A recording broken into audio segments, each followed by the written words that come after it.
Assalamu alaikum, this is Umair Khan, and today we are studying a topic from chapter number 2, that is Boyle's law. Before going on to discuss Boyle's law, we have to know about the four variables which explain the behavior of gases in a proper way. These four variables are temperature, pressure, volume of a gas, and number of moles of a gas. Boyle explained the relationship between two variables of a gas.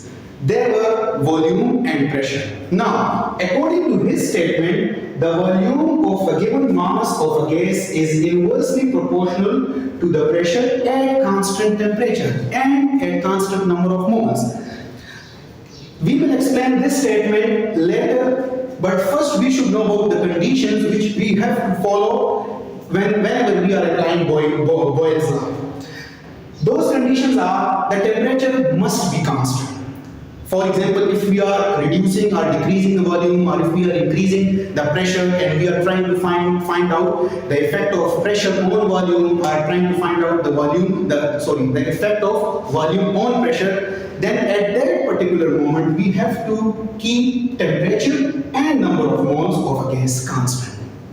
These are the two conditions. Okay, now let's explain what exactly Boyle tells us.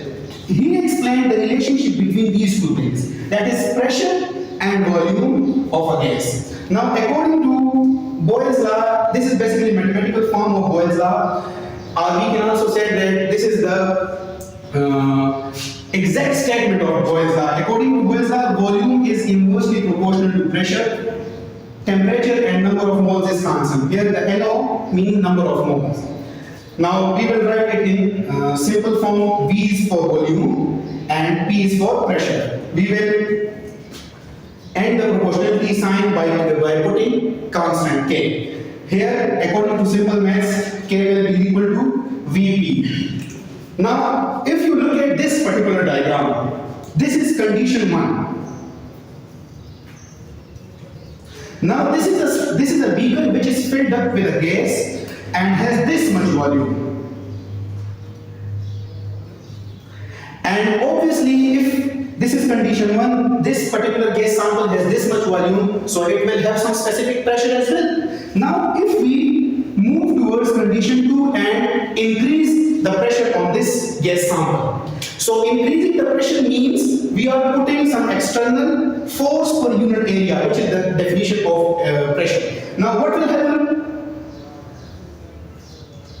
The volume of gas will be decreased. Now, why the volume of gas will be decreased by applying pressure? Here we will have to explain it with the help of kinetic particle theory. What kinetic particle theory say? Kinetic particle theory says that if you put force or pressure, external pressure it can be, and it can be the pressure of the molecules of the beaker as well, on a specific sample of gas, there will be decrease in its volume. Let's suppose if you put it like this, if you increase the volume of a sample of a gas, it means there will be large spaces between molecules of a gas.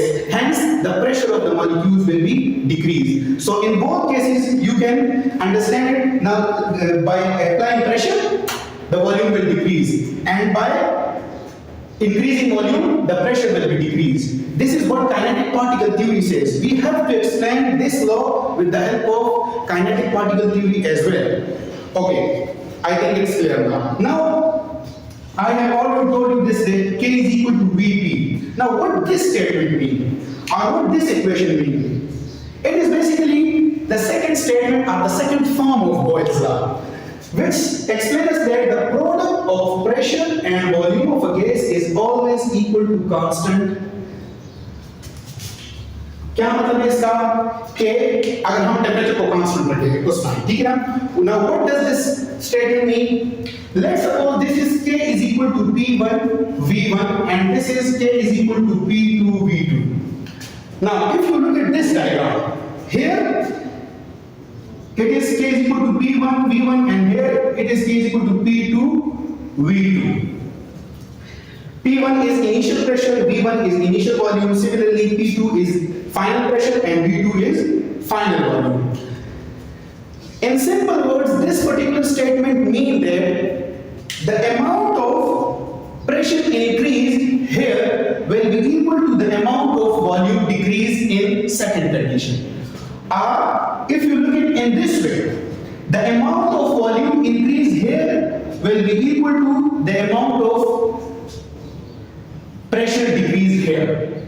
So that's why if you find out the multiplied product of these two values, it will be same as the multiplied form of these two values in second condition. Let's suppose I have here P1 and V1, which is, let's suppose P1 is 2 and V1 is 10, which is 20.